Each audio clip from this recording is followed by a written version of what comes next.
بسم اللہ الرحمن الرحیم۔ السلام علیکم ناظرین، آج اگین دو بہت ہی اہم جو ٹاپکس ہیں وہ آپ کے سامنے رکھتے ہیں۔ نمبر ون، اسلام آباد ہائی کورٹ میں کل کچھ جو کچھ ہوا اور اس سے پہلے وکلا گردی جو کچھ ہوتی رہی ہے، یہ اب کہا جا رہا ہے کہ ٹائم پہنچ چکا ہے کہ اب جتنی بھی اس سے پہلے بھی یہ غنڈہ گردی ہوتی رہی ہے وکلا کی جانب سے، اور جو کچھ آپ نے دیکھا ہوگا پنجاب جو کارڈیالوجی میں جو کچھ ہوا ہے، یہاں تک کہ یہ وکلا جو ہے اسی وردی میں آتے ہیں اپنے کالے کوٹ میں اور آکسیجن بھی اتار دیتے ہیں مریضوں کے، اور اس قدر جو ہے وہ صورتحال بنتی ہے۔ دوسری طرف اب جو ہائی کورٹ میں ہوا، پہلے اگر ہم بات کریں، کل کی گزارش اس پہ بات ہم کر چکے ہیں، کوئی تیسری چوتھی ویڈیو ہے اس پہ، تو اسلام آباد جو ہائی کورٹ کے چیف جسٹس کو انہوں نے محصور کیا، ان کو گالی گلوچ ہوئی، اور بڑے فخر سے وکلا جو ہے وہ اپنی پرائیویٹ میٹنگز میں کہتے رہے کہ ہم نے گریبان تک پکڑا چیف جسٹس کا، اور پھر صحافیوں کو تشدد کا نشانہ بنایا۔ وہ ویڈیوز بھی آپ کے سامنے ہیں، اور چیف جسٹس کے گن مین سے اسلحہ جو ہے وہ چھینا گیا، اور چھیننے کے بعد اس اسلحے کو تانا گیا، اور پھر توڑ پھوڑ کرنے کا جو ان کے ایک جو حقیقت سامنے آئی ہے۔ اور یہ ساری صورتحال کے بعد ہم دیکھ رہے ہیں کہ جو تھانہ رمنا ہے اس میں دہشت گردی کے دفعات سمیت مختلف مقدمات میں جو مختلف جو دفعات ہیں اس کے تحت مقدمہ درج کر لیا گیا ہے۔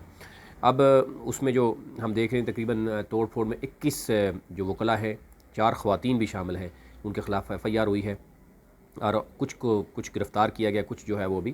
وہاں سے غائب ہو گئے، ان کے لیے گرفتاری عمل میں لائی جا رہی ہے، اور معاملہ بہت حد تک بڑھ چکا ہے۔ اب اگر ہم بات کریں اس پہ مزید میں آپ سے شیئر کروں تو ان کی جو خلاف ابھی تک ایک تو ہے کہ توہین عدالت کی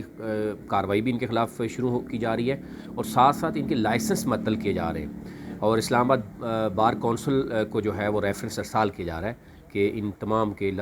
جو لائسنس ہے وہ معطل کیا جائے۔ اس واقعے کی اب پس منظر دیکھیں تو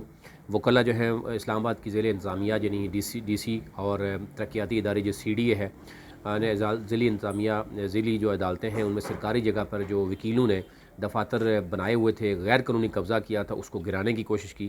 جس پر گزشتہ روز وکلا کے گروہ نے ضلع کچہری پر بھی دعویٰ بولا، تمام عدالتیں بند کروا دیں۔ پھر اس کے بعد وہ ایک پورا گروپ لے کر جو ہے وہ اسلام آباد ہائی کورٹ میں توڑ پھوڑ کی، اور جس طریقے سے انٹری ہوئی وہاں پہ ہائی کورٹ میں،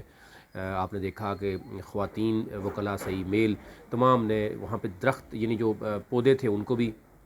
توڑا، وہاں پہ گملوں کو توڑا، پھر شیشے توڑ دیے، وہاں پر جو پوزیشن تھی آپ کے سامنے تھی، اور جو چیف جسٹس ہیں عطر من اللہ سمیت تمام ججز کو اپنے چیمبرز میں محصور جو ہے وہ کر دیا، اور اس کے بعد جو جس طرح کی گفتگو آپ نے دیکھی چیف جسٹس سے جو ہو رہی تھی، اس واقعے کا نوٹس جو ہے وہ چیف جسٹس سے پاکستان جسٹس گلزار احمد نے بھی لیا، اور وہاں تک کہ وزیر اعظم نے بھی تشویش کا اظہار کیا، آرمی چیف نے بھی جو ہے وہ اس پہ تشویش کا اظہار کیا، اور اب جو صورتحال نظر آ رہی ہے،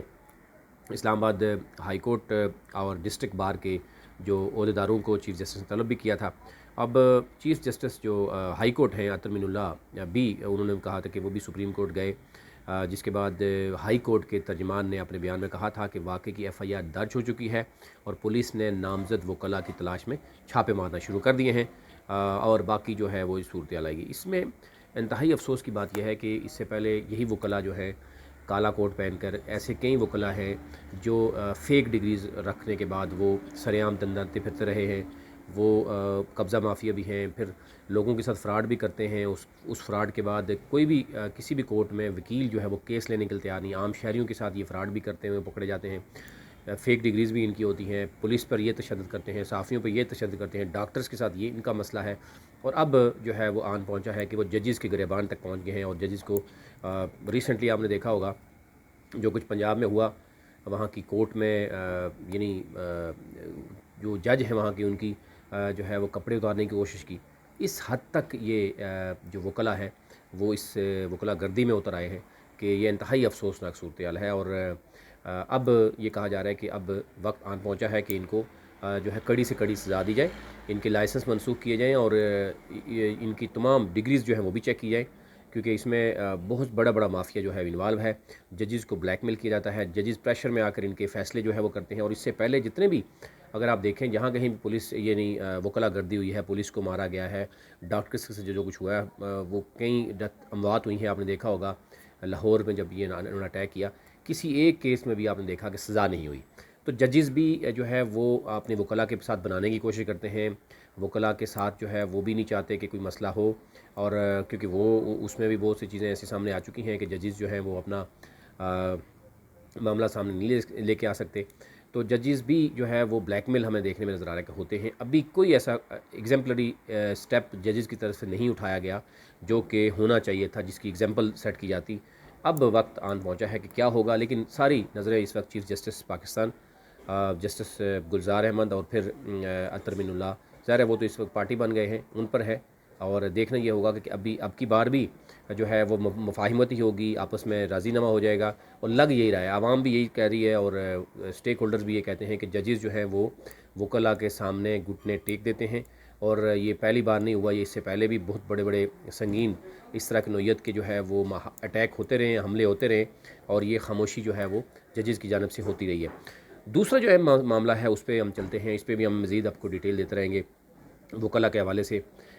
دوسرا یہ معاملہ ہے سینٹ انتخابات کے، اور سینٹ انتخابات میں پی ٹی آئی کو اکثریت کے باوجود کہا جا رہا ہے کنٹرول نہ ملنے کا جو چیزیں ہیں وہ میں آپ سے شیئر کرتا ہوں کہ وجہ کیا ہے، کون سی کتنی سیٹس جو ہے وہ پی ٹی آئی لینے میں کامیاب ہو سکتی ہے، اور پھر کیا وجہ ہے کہ ابھی تک پی ٹی آئی کوئی یعنی فیصلہ کن جو ہے وہ فیصلہ نہیں کر پا رہی سینٹ انتخابات کے حوالے سے. ادھر جو ہے وہ اوپن بیلٹ کرنا ہے، خفیہ بیلٹنگ کرنی ہے. اس سے پہلے ہم نے دیکھا کہ انہوں نے سپریم کورٹ سے رائے بھی مانگ لی، ساتھ ساتھ انہوں نے جو ہے نا صدارتی ایکٹ بھی پاس کر لیا اور پارلیمنٹ میں بھی چلے گئے. یہ تینوں چیزیں یہ شو کرتی ہیں کہ بہت جلدی میں ہیں. اور اس میں ہم نے دیکھا کہ مولانا فضل الرحمان نے بھی، پیپلز پارٹی نے بھی کہا کہ ہم صدارتی آرڈیننس کو چیلنج کریں گے. اور صدارتی آرڈیننس کی وجہ کیا بن رہی ہے کہ اگر آپ ایک طرف کورٹ پہ معاملہ ہے تو اس میں ہم دیکھ رہے ہیں کہ الیکشن کمیشن کی کیا رائے ہوگی. تو بظاہر نظر یہ آ رہا ہے، جو اس میں قانونی ماہرین وہ کہتے ہیں کہ لگ یہی رہا ہے کہ جس طریقے سے پی ٹی آئی نے غلط پتے کھیلے ہیں، اور یعنی وزارت قانون کو بھی نہیں پتہ، وہ بھی شاید لاعلمی شو کری ہے. 2-3 لوگوں نے عمران خان کو، وزیر اعظم کو غلط گائیڈ کیا، جس کی وجہ سے پی ٹی آئی اس وقت مشکلات کا شکار ہے. اور لگ یہی رہا ہے کہ الیکشن کمیشن بھی اور وہ بھی یہ خفیہ بیلٹنگ کی بجائے یہ اوپن بیلٹ کی طرف اس دفعہ جائیں گے، اور یہ ساری پریکٹس ضائع ہو جائے گی. اور صدارتی آرڈیننس کے باوجود حکومت کا بیک فٹ پہ جانا یہ اس کے لیے اچھی خبر نہیں ہوگی. اب جو اوورال بتایا جا رہا ہے اس میں کہ جو اس دفعہ تحریک انصاف جو ہے وہ تقریباً 28 نشستیں حاصل کرنے میں کامیاب ہو جائے گی، اور یہ سب سے بڑی جماعت ہوگی. دوسرے نمبر پہ پیپلز پارٹی اور نون لیگ ہوگی، اور پھر باقی جماعتیں ہیں. لیکن باور ارکان جو ہو رہے ہیں، جن کی 6 سالہ مدت پوری ہو رہی ہے، 48 نشستوں پر انتخابات ہوں گے، کیونکہ 4 نشستیں وہ ہیں جو فاٹا کی ہیں، ابھی وہ ان کو نہیں چھیڑا جا رہا. اور اب 4 نشستیں جو سینٹر ریٹائر ہو جائیں گے. 28 سیٹوں کے باوجود پی ٹی آئی کو سینٹ میں مکمل جو ہے وہ کنٹرول حاصل نہیں ہوگا. بلوں کی صورت میں 19 نشستوں کے ساتھ پیپلز پارٹی دوسرے پوزیشن پہ ہوگی، اور جبکہ نون لیگ 17 پوزیشن کے ساتھ تیسرے پوزیشن میں ہوگی. تو اس طریقے سے اگر نون لیگ اور P T I, Noon League, Peoples Party اور باقی دیگر ملتی ہیں تو کافی معاملات خراب ہو سکتے ہیں. اب پی ٹی آئی کی اس وقت 14 سینیٹرز ہیں، جن میں سے 7 ریٹائرڈ ہو جائیں گے. اسی طرح خیبر پختونخوا سے 10، پنجاب سے 6، سندھ اور اسلام آباد سے 2 اور بلوچستان سے 1 سیٹ ملنے کی امید ان کی ہے. لیکن یہ کہا جا رہا ہے کہ بلوں کی صورت میں پی ٹی آئی کو اس طریقے سے بہت مضبوط نہیں ہوگی، جو کہ کہا جا رہا ہے کہ آئندہ آنے والے دنوں میں دیکھنا یہ ہوگا کہ کیا جائے گا. چیئرمین سینٹ کون ہوگا، ڈپٹی چیئرمین سینٹ کون ہوگا، دونوں کو اس وقت ڈپٹی چیئرمین کو تو اس وقت بڑا کنٹروورشل بنا دیا گیا ہے. اور اب دیکھنا یہ ہے کہ کیا پوزیشن ہوگی اور کس طریقے سے پی ٹی آئی جو ہے وہ یہاں پہ ہوگی. اور ظاہر ہے ایک طبقہ یہ بھی کہہ رہا ہے کہ بار بار خفیہ بیلٹنگ کے بجائے جو ہے اوپن بیلٹ کی طرف اس لیے آیا جا رہا ہے کہ پی ٹی آئی کو خدشہ ہے کہ اس کے اپنے لوگ جو ہے نا وہ. لیکن دوسری طرف سے بھی کہا جا رہا ہے کہ اس سے حکومت کو بھی فائدہ ہوتا ہے خفیہ بیلٹنگ سے، اور اپوزیشن اس سے فائدہ اٹھا سکتی ہے. لیکن اپوزیشن اپنی جو ہے وہ اس معاملے پہ شاید سیاست کرتی ہوئی نظر آتی ہے. ابھی تک نہیں، چینل کو سبسکرائب کریں اور بیل آئیکن کو ضرور کلک کریں تاکہ ہر نئی آنے والی ویڈیو جو ہے وہ آپ تک پہنچ سکے. بہت شکریہ.